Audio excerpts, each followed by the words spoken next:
नमस्कार दोस्तों, आज मैं चौथ माता की कहानी लेकर के आई हूँ। कहानी को आप अंत तक जरूर सुनिएगा।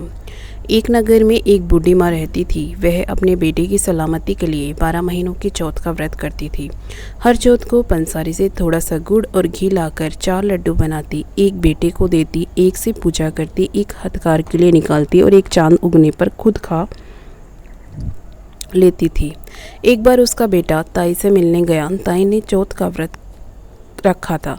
ताई से पूछा, माँ तो 12 चौथ करती है। ताई बोली, तेरी माँ तेरी कमाई से तरमाल खाने के लिए 12 चौथ करती है। तू परदेश जाए तो वह एक भी चौथ नहीं करेगी।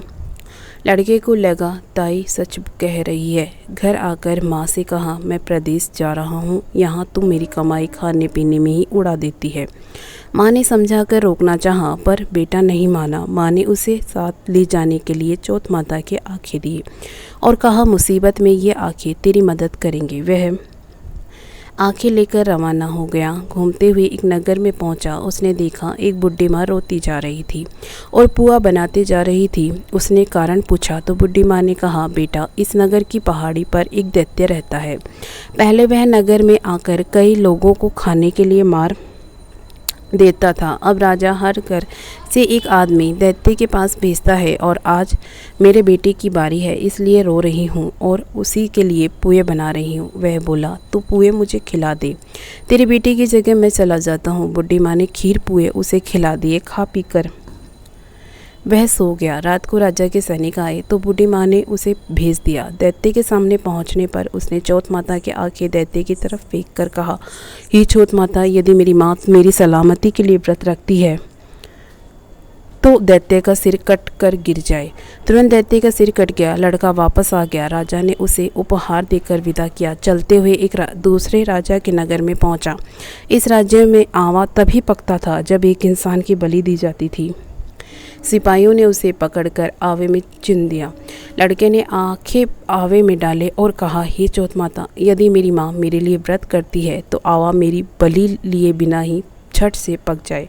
आवा तुरंत पक गया। आवे में से मिट्टी की जगह सोने चांदी के बर्तन निकले। अंदर से लड़का बोला, बर्तन धीरे धीरे निकालना, मुझे लग नहीं जाए।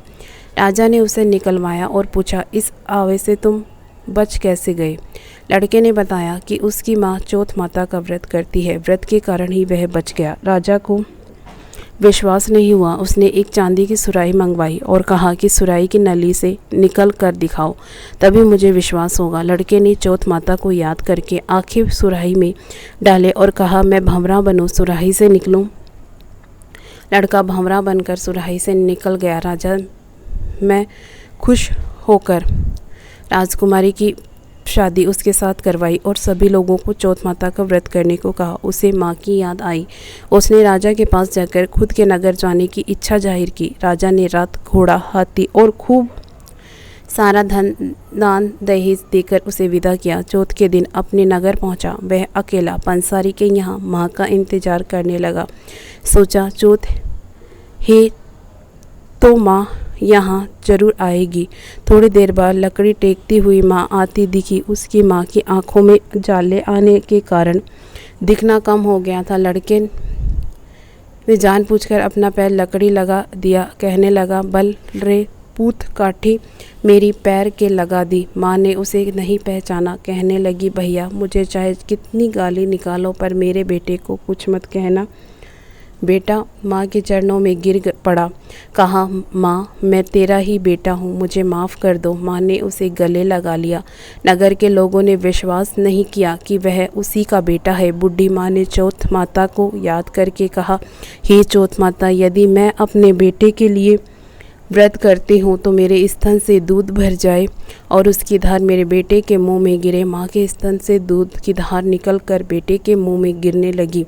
लोग चौथ माता की जय जयकार करने लगे। उस नगर के सभी लोग चौथ माता का व्रत करने लगे। हे चौथ माता, जैसे बुढ़ी माँ और उसके बेटे की सहायता की वैसे हमारी भी करना। कहानी कहने, सुनने और उकारा बढ़ने वाले पर कृपा करना। जय चौथ माता। आपको ये कहानी पसंद आए तो वीडियो को लाइक ज़रूर करिएगा। चैनल पर नए हो तो चैनल को सब्सक्राइब भी ज़रूर करिएगा और कमेंट बॉक्स में जय चौथ माता ज़रूर लिखिएगा। धन्यवाद।